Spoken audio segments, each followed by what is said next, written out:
ನಂಗೊಂದು ಬದುಕು ಕೊಡ್ತೀಯ ಹಿಮು, ಗೊತ್ತಿಲ್ಲ ಪ್ರಾರ್ಥನಾ, ಆದ್ರೆ ಬದುಕು ನನಗೆ ಕೊಟ್ಟಿದ್ನೆಲ್ಲ ನನಗೆ ನಿರ್ವಂಚನೆಯಿಂದ ಕೊಡ್ತೀನಿ ಅಂತ ಶುರುವಾಗೋ ಈ ಕಾದಂಬರಿ ನನಗೆ ಮೋಸ ಮಾಡಲ್ಲ ಅಲ್ವಾ ಪ್ರಾರ್ಥನಾ ಅನ್ನೋ ಹಿಮವಂತನ ಪ್ರಶ್ನೆ, ದೇವರಿಗೆ ಮೋಸ ಮಾಡೋದುಂಟೇನು ಪ್ರಾರ್ಥನಾಳ ಉತ್ತರ, ಕೊನೆಗೆ ದೇವರನ್ನು ಆರಾಧಿಸಬಹುದು, ಪ್ರೀತಿಸಲಾಗೋದಿಲ್ಲ, ಮೈ ಡಿಯರ್ ಅನ್ಲಕ್ಕಿ ಫೆಲೋ ಹಿಮು ಅಂತ ಆಗೋ ಬದಲಾವಣೆ. ಉಫ್, ಏನೇ ಹೇಳಿ, ಕೆಲವು ಪುಸ್ತಕಗಳಲ್ಲ, ಭಾವನೆಗಳನ್ನು ಮೀರಿಸುವಂತದ್ದು. ಅದರಲ್ಲಿ ಈ ಪುಸ್ತಕನೂ ಒಂದು.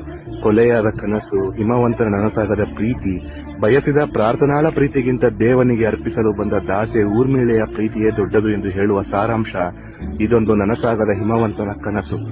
ಹೋಗಲೇಬೇಕು ಎಂದು ನಿಶ್ಚಯ ಮಾಡೋರಿಗೆ ಕಾರಣ ಕೇಳೋದು ಮೂರ್ಖತನಂತ ತೋರಿದ, ಪ್ರೀತಿ ಕೊಂದ ವಂಚಕಿಗೂ ಮತ್ತೊಮ್ಮೆ ಬದುಕು ಕೊಟ್ಟ ಅಕ್ಷರ ಮಾಂತ್ರಿಕ ರವಿ ಬೆಳಗೆರೆಯ ಎಷ್ಟೋ ಪುಸ್ತಕ ಪ್ರೇಮಿಗಳಿಗೆ ಓದುವ ಆಸಕ್ತಿ ಹುಟ್ಟಿಸಿದ ಪುಸ್ತಕವೇ ಹೇಳಿ ಹೋಗು ಕಾರಣ.